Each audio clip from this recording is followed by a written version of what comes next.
7h20. LFM, l'invité de Julie Marty.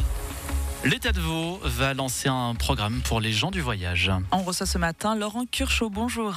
Bonjour à tous. Vous avez été nommé jeudi par le canton au poste de délégué, coordinateur et médiateur pour les gens du voyage. Votre mission, prévenir les campements non autorisés et mieux cadrer l'arrivée des gens du voyage. Vous allez devoir trouver des terrains pour accueillir ces personnes, pacifier les relations avec les communes. Pacifier justement ces relations, est-ce que ça vous semble vraiment possible ?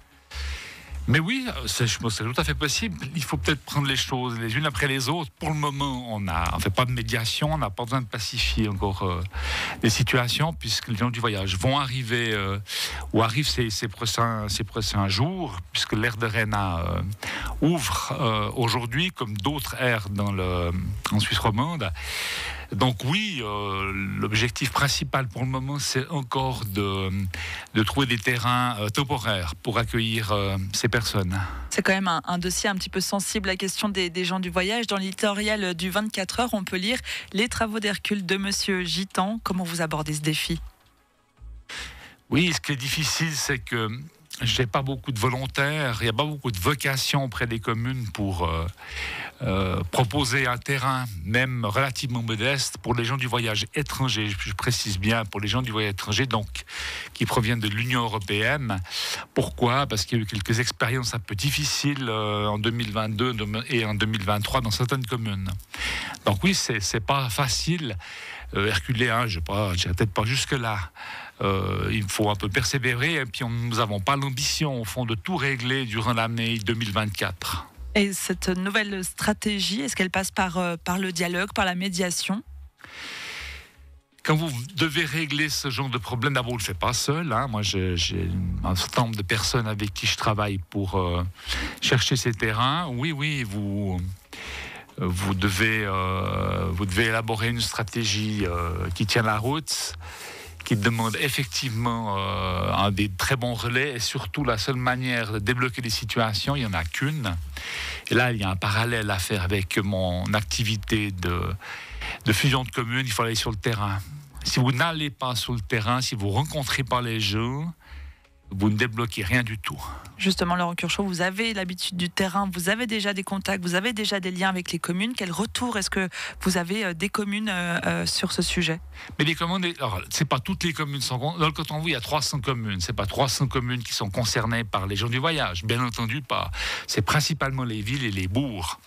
Et un petit peu moins les petites communes. Donc c'est vers ces gens-là, au fond, que je suis allé, que j'ai visité. J'ai fait une vingtaine de visites de communes avec les responsables de la sécurité, soit des syndics, soit des municipaux, avec les policiers en charge de ce dossier, soit sur le plan du canton, soit au niveau de la ville ou au niveau d'une association policière régionale. C'est ces gens-là que j'ai rencontrés, avec qui j'ai pu discuter, qui m'ont fait des retours de difficultés qu'ils ont eues en 2023, et puis des possibilités d'avoir un terrain. Mais c'est là que c'est difficile, c'est que quand on a vécu des difficultés, c'était le cas à Bussigny ou à Crissier, on n'est pas forcément enclin à recommencer une nouvelle expérience.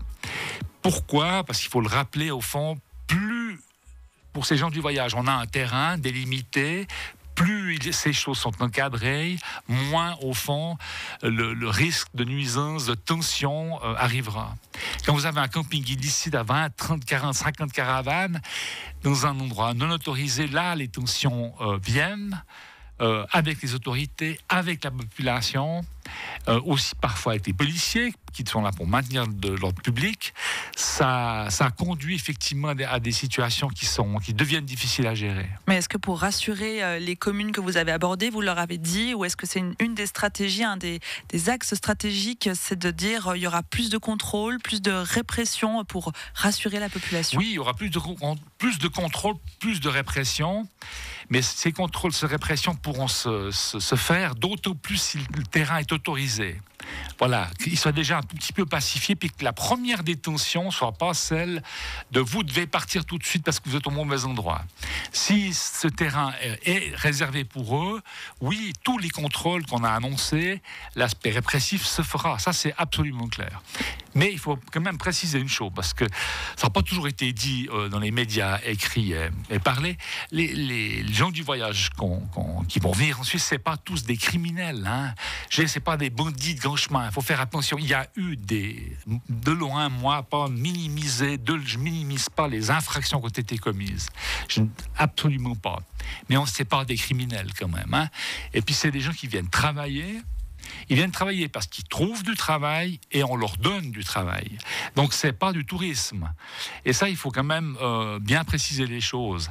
Ça ne veut pas dire que... Moi, je suis pas dans l'angélisme, mais ni dans le catastrophisme non plus.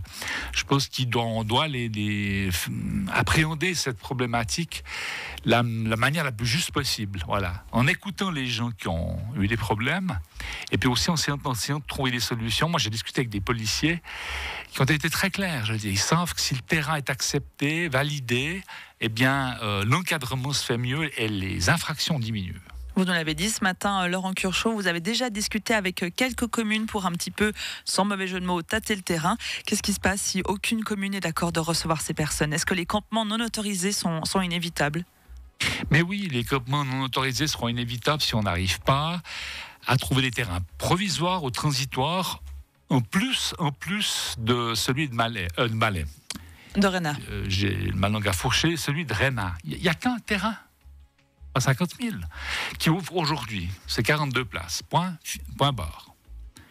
Après, si vous avez 100 caravanes, il faut trouver 3-4 terrains parce qu'on ne souhaite pas avoir des campements avec 30, 40, 50 caravanes, comme on l'a connu à la Bourdonnette, en cours à Bussigny, parce que ça crée effectivement des tensions. Et puis on va éviter ce terrain illicite, parce que si ces personnes s'installent sur un terrain illicite parce que les communes où elles sont ne leur proposent pas un point de chute, même temporaire, c'est là que la médiation va entrer en ligne de compte pour essayer de trouver une solution. Mais vous êtes optimiste ce matin pour dire on va trouver des terrains? Mais oui, il faut rester optimiste, quoi. Et puis surtout, il faut encore une fois prendre les problèmes les uns après les autres. C'est difficile d'anticiper quand vous n'avez pas identifié, clairement planifié tous les terrains. En fait, les terrains dans certaines communes, ils sont connus.